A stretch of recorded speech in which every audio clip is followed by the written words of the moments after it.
Have you ever heard someone say, as long as you're walking, you're doing great, but deep down thought, then why does my body feel worse the more I push myself?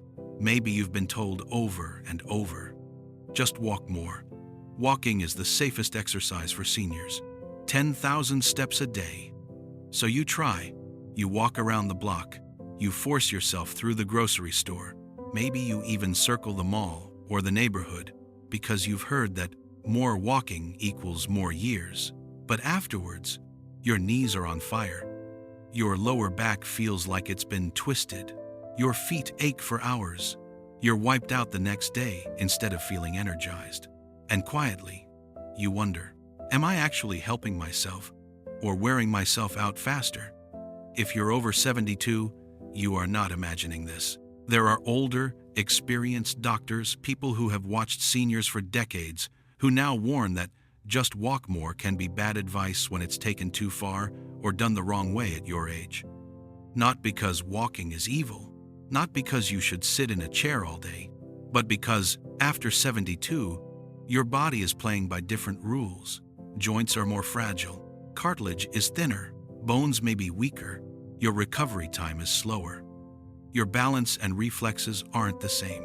So the same long, pounding walks that might be healthy for a 50-year-old can actually mean more wear and tear, more inflammation, and more exhaustion for someone in their 70 seconds or 80 seconds, especially on hard surfaces, in bad shoes, or when you're already dealing with arthritis, heart issues, or past injuries.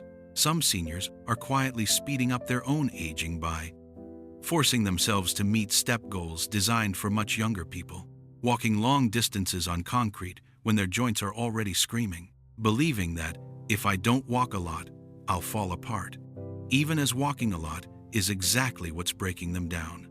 If you've ever felt guilty because you can't keep up with the walking advice, or ashamed because your body simply hurts too much after long walks, you need to hear this.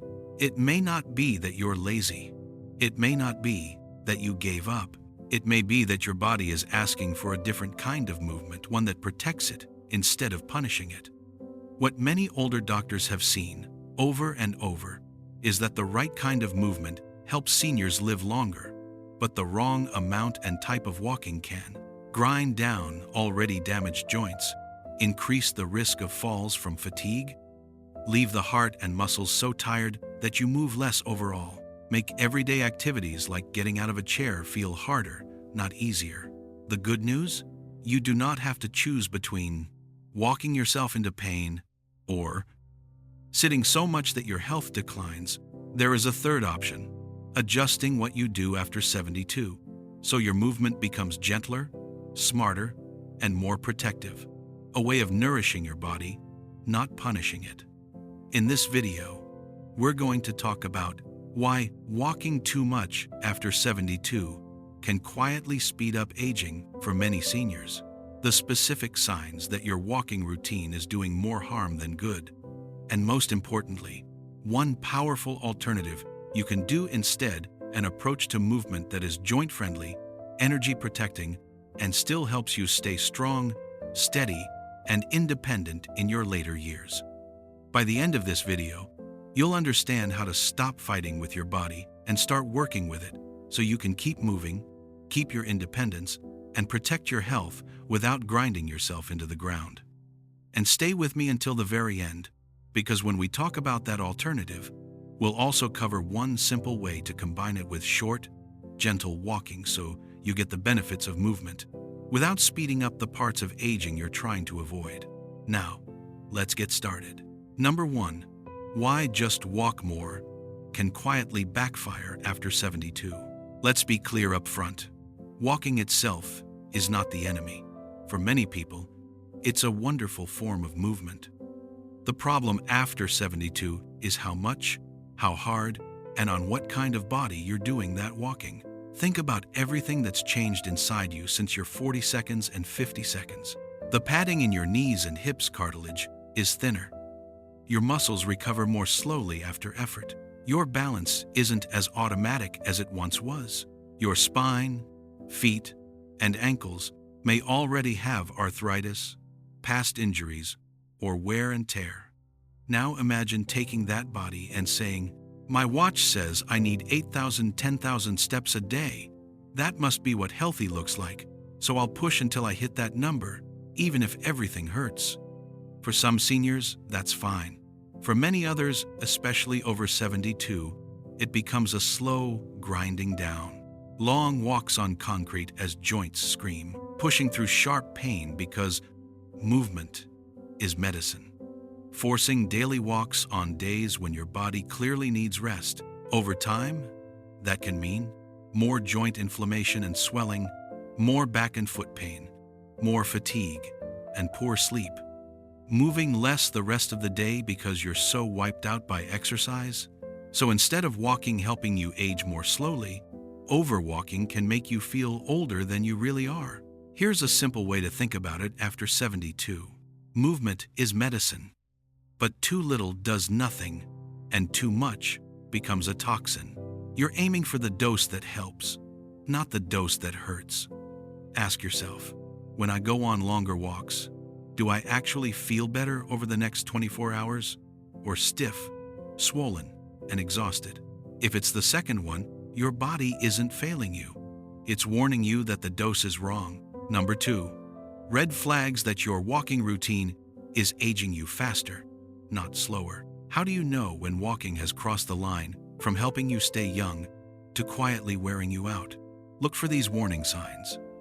Pain that hangs around, such as your knees, hips, or feet hurt for more than 24 hours after a walk. You're taking more and more pain pills just to keep up with your walking routine. Swelling and stiffness, such as ankles and knees, puff up after you walk. You wake up the next morning feeling like you've aged 10 years overnight. Your walking is getting worse, not better like. Your stride is shorter, more shuffling. You're leaning forward more or grabbing furniture and walls more after you've tried to get your steps in. You're more afraid of falling, and your legs feel rubbery or jelly-like after walks. You stumble more frequently or catch your toe on the ground. You crash afterward. You finish your walk and then need the rest of the day to recover. You move less overall because that healthy walk completely drains you. If you're seeing these patterns, what you're doing is not healthy walking. It's overloading an older body. And older bodies don't bounce back the way younger ones do. This is what some older doctors are warning about, not walking itself, but ignoring these red flags in the name of no pain, no gain. That mindset might have served you at 35. At 75, it can backfire badly. Ask yourself, have I been ignoring my body's warnings because I'm afraid that resting means I'm giving up? Sometimes pushing through is not courage, it's simply too much stress on a system that needs a smarter plan. If you're still listening, comment the number 2 below so we know you're here. And if these conversations matter to you, consider subscribing. Your support helps us keep creating videos like this for older adults and their families. Now, let's move forward. Number 3, how much walking is enough after 72? It's less than you think. Here's the part nobody on your fitness tracker ad will tell you. After 72, the goal is not to walk like a younger person. The goal is to move in a way that keeps your joints working, keeps your heart and lungs active, leaves you with enough energy to live your life. For many seniors, that means shorter, more frequent walks instead of long, punishing ones. Walking on softer surfaces, tracks, grass, indoor malls, rather than endless concrete. Taking rest breaks before your body is screaming for one. A helpful way to judge your walking dose is the 24-hour rule. However you move today should make tomorrow feel the same or better, not worse. So if you walk 8 minutes and feel fine the next day, your body is saying, "Good, I can handle that." If you walk 30 minutes and the next day your knees are swollen, your back is stiff, and you're dragging, your body is saying, "That was too much for me right now." That doesn't mean you stop moving. It means you adjust the dose. Walk 2 to 3 times a day for 5 to 10 minutes instead of one long 30 to 40-minute slog. Walk at a pace where you can still talk in full sentences, not gasping for air. Take a day with lighter walking, after a day that felt harder. Think of walking as seasoning, not the whole meal. A little sprinkled through your day can be wonderful. Dumping the whole jar on at once ruins everything. Ask yourself, if I cut my walking time in half, but did it more gently and more often, would my body feel safer and more willing to cooperate? Number 4. The alternative older doctors are turning to: strength plus balance first, walking second. Here's the big secret many experienced doctors and physical therapists quietly share with their older patients. After 72, strength and balance training often gives you more years of independence than just walking more. Why? Because in old age, what usually takes people down is not enough steps. It's falls, frailty, not enough muscle, inability to get out of chairs, off toilets, or upstairs, fear of walking because they feel unsteady. Walking alone doesn't always fix those problems. In fact, if your legs are weak and your balance is poor, more walking can increase your fall risk, not lower it. That's why a growing number of older doctors prefer something like this for their 70, 80, and 90-year-old patients. Light walking to warm up and keep circulation moving. Simple strength exercises to build and protect muscle. Balance work to reduce fall risk. All of it tailored to the individual and ideally approved by their own medical team. Strength training for seniors doesn't mean big gym weights. It can be as simple as repeatedly standing up and sitting down from a sturdy chair with support nearby, using light resistance bands for arms and legs, doing heel raises while holding the back of a chair, gently stepping sideways or backward in a safe space. Balance work can be tiny movements like standing and holding the counter while you gently shift weight from one foot to the other, practicing a tandem stance, one foot slightly in front of the other, while holding on, taking slow, controlled steps, focusing on posture and foot placement. These kinds of movements protect your joints more than endless pounding on pavement. Build the muscle that makes walking easier when you do it. Directly target the abilities you need to stay independent: getting out of chairs, steadying yourself, catching a stumble. Ask yourself, if I spent some of the time I usually force myself to walk on gentle strength and balance work instead, would my walking actually feel safer and easier? For many seniors, the answer over a few weeks and months is yes. Number 5. A gentler weekly plan. Move smarter, not harder. So what does this alternative actually look like in real life? Let's imagine a simple, joint-friendly approach for someone over 72 that you could discuss with your doctor or physical therapist. Most days of the week, 5 to 10 minutes of easy walking. Around the house, backyard, hallway, or a soft indoor surface, at a pace where you can speak comfortably.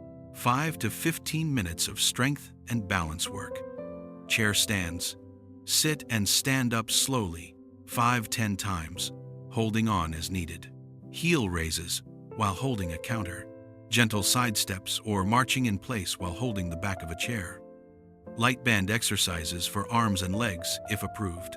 That might look like morning, 5 to 8 minutes of gentle walking, plus 5 minutes of strength, balance. Afternoon, another 5 to 8 minutes of gentle walking. Evening, a short lap through the house, and 2 to 3 more balance moves.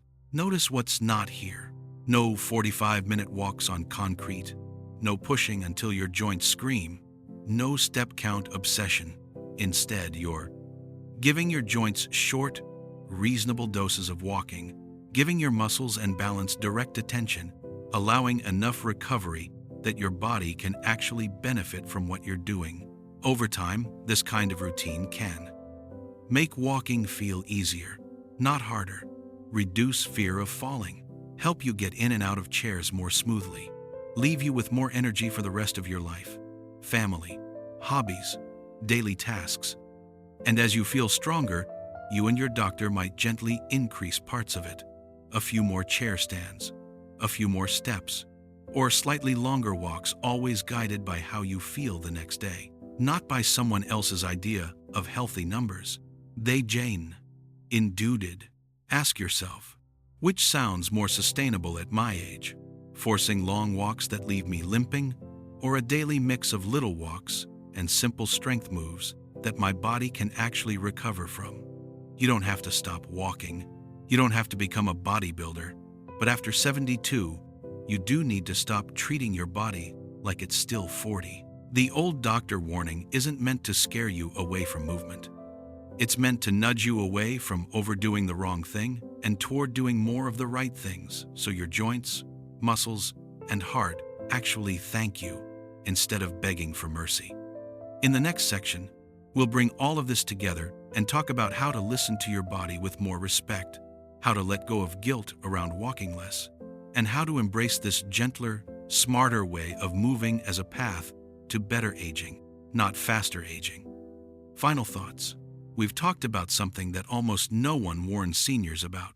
Not that walking is bad, but that walking too much, the wrong way, after 72 can quietly grind down fragile joints, leave you more tired instead of stronger, increase stiffness, swelling, and fear of falling, make you move less overall because you're worn out. We also talked about the red flags that your walking routine may be aging you faster, not slower, pain and swelling that linger for more than a day, feeling like you've aged 10 years overnight after a walk, more stumbling, shuffling, or grabbing furniture, needing the whole day to recover from exercise. And we looked at a different path, one many older doctors and therapists are quietly encouraging.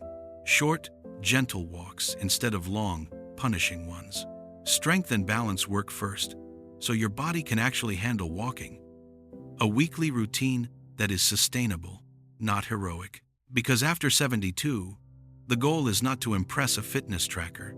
The goal is to protect your independence, to get out of chairs on your own, to walk to the bathroom safely at night, to climb a few stairs without fear, to stay steady enough to avoid the fall that changes everything. You don't have to prove anything to anyone.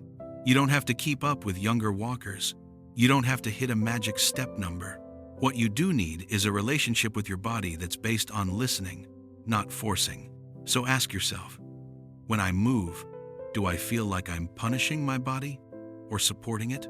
And if I gave myself permission to walk a little less, but add a bit more gentle strength and balance work, might I actually feel younger over the next few months, not older? Here's a simple way to move forward from this video. At your next doctor's visit, say, I've been trying to walk more, but it often leaves me sore and exhausted. Could we talk about a safer plan? Maybe shorter walks plus some simple strength and balance exercises that are right for my age and health? At home, experiment with cutting long walks into shorter, easier ones.